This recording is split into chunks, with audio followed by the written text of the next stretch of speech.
స్తోత్రం. హల్లెలూయా. దిగుమని చెప్పుచు ఆయనను దూషించి ముగించేస్తున్నాను. అలాగే శాస్త్రులను, పెద్దలను, ప్రధాన యాజకులను కూడా ఆయనను, శాస్త్రులంటే పాత నిబంధన కాలము ముందు దినాల్లో మనకు ప్రింటింగ్ లేదు. వాక్యం యూదులకు ప్రభువు నేర్పినప్పుడు, అబ్బాయి మీకు వాక్యం ఉండాలి, వాక్యాన్ని మీరు జాగ్రత్త చేసుకుంటే తప్ప మీకు లైఫ్ లేదన్నందుచేత వాళ్ళు ఏం చేసేవాడంటే వాక్యాన్ని రాసేవాళ్ళు అనమాట. వీళ్ళు ఎవరో పొల్లు పోకుండా రాస్తారు. ఏంది? బైబిల్ అంతా, పాత నిబంధన, ధర్మశాస్త్రం అంతా చక్కగా నీట్గా రాస్తారన్నమాట. వాక్యం వీళ్ళు బాగా రాస్తారు. వాక్యం తెలుసు కాబట్టి ఇక వీళ్ళంటే గ్రామాల్లో అమ్మో ఆయన శాస్త్రి గారు రా, అది పెట్టుకు తిరుగుతున్నారు వీళ్ళు. నాయన వాక్యం చేస్తే శాస్త్రి అయి ఉండాలి. ఈ శాస్త్రులు వీళ్ళకి గర్వం ఏంటంటే నాకు అన్నీ తెలుసు. శాస్త్రులు ఇంకెవరంట? ఇదొక బ్యాచ్. పరిసయ్యులేమో ఇక వాళ్ళు ఇంకో టైపు. ముగించేస్తున్నాను, ఇటు చూడండి. పరిసయ్యులు ఎవరు? మీరంతా వేస్ట్ ఫెలోస్ కదా, అసలు మేమే ఎవరైనా ఉన్నామంటే అని. వీళ్ళు మా నీతి, శాస్త్రుల పరిసయ్యుల నీతి కన్నా మిన్న అయినది యేసు నామం, ఉన్నతమైనది, శాశ్వతమైనది అని రాశారు రాజుబాబు గారు. హల్లెలూయా. దైవజనులందరినీ జ్ఞాపకం చేసుకోవాలనుకున్నా ఈరోజు నేను. రాజుబాబాయ్ గారిని జ్ఞాపకం చేసుకుంటున్నాం. ఇస్మాయిలయ్య గారు ఈ ప్రాంతంలో పరిచర్య చేశారు, వారిని జ్ఞాపకం చేసుకుంటున్నాం. జానయ్య గారు గొప్ప పరిచర్య చేశారు, వారిని జ్ఞాపకం చేసుకుంటున్నాం. ఏలియా గారు నేనంటే ఎంతో ప్రాణంగా ఉండేవారు, వారిని జ్ఞాపకం చేసుకుంటున్నాం. పరిచర్య జరుగుతుంది, యవన బిడ్డలు కూడా చేస్తున్నారు. అందరిని బట్టి దేవునికి స్తోత్రం. ఇంకా మనం జరిగింపబద్ధులమై ఉన్నాం. హల్లెలూయా. మేమే కొత్త. ఆగండి, మీరు ఆగండి అనమాకండి. చాలా కోత ఉంది. ఎవరు కోసేది వారిని కోయినిస్తే త్వరగా కోత అయిపోతే ప్రభు త్వరగా వస్తాడు. ఉన్నోళ్ళందరికీ, ముఖ్యంగా సేవకులకి దేవుడు కడుపు నిండా ఇచ్చాడు, ముద్ద పెట్టాడు. వద్దంటే ఫుడ్ మనకి. కాబట్టి మనం ఏమి తన్నుకోవాల్సిన పని లేదు. చక్కగా ఒక్కొక్కరిని ప్రభువులోకి నడిపించే పనిలోనే ఉండండి. దేవునికి స్తోత్రం. హల్లెలూయా. వీళ్ళు ఎవరెవరంట? శాస్త్రులను, పెద్దలను.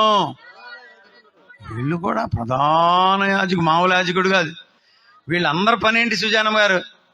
యేసయ్యను సిలువలో లేకుండా టాస్క్ వుడ్ బి డిస్టర్బ్డ్. గుర్తుంచుకోండి, నీ గురిని పాడు చేయడానికి అపవాది పనిని చేస్తాడు. దైవజనులు వెనుకున్న వాళ్ళు గుర్తుంచుకోండి.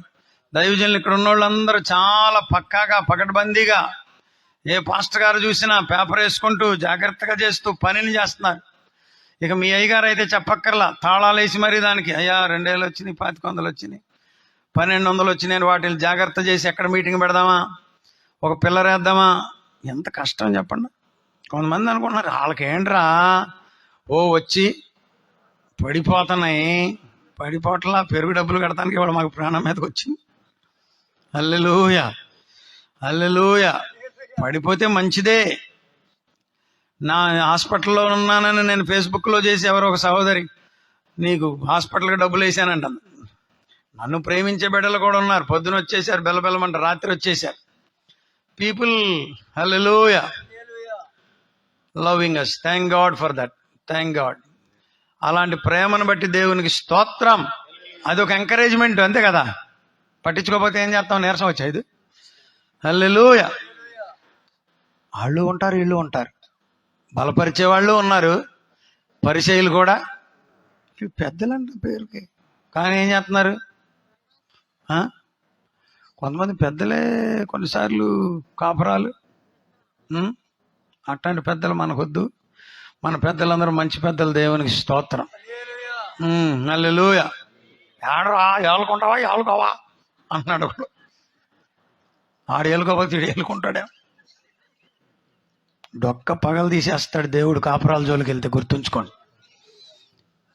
బిడ్డలు ఉన్నారని గుర్తుంచుకోండి. విడాకుల జోలికి వెళ్ళొద్దని అనేక సార్లు నేను చెప్తూ వస్తున్నాను. కోర్టుకు వెళ్ళావా, నేను ఎక్కడ కూడా విడాకులకి ఇంతవరకు ఎక్కడ సంతకాలు పెట్టాల. పెళ్ళిళ్ళు 100 పెళ్ళిళ్ళకి సంతకాలు పెట్టి చేశాం. మీరు ఎట్టగొట్ట విడగొట్టమని చాలా మంది వచ్చారు.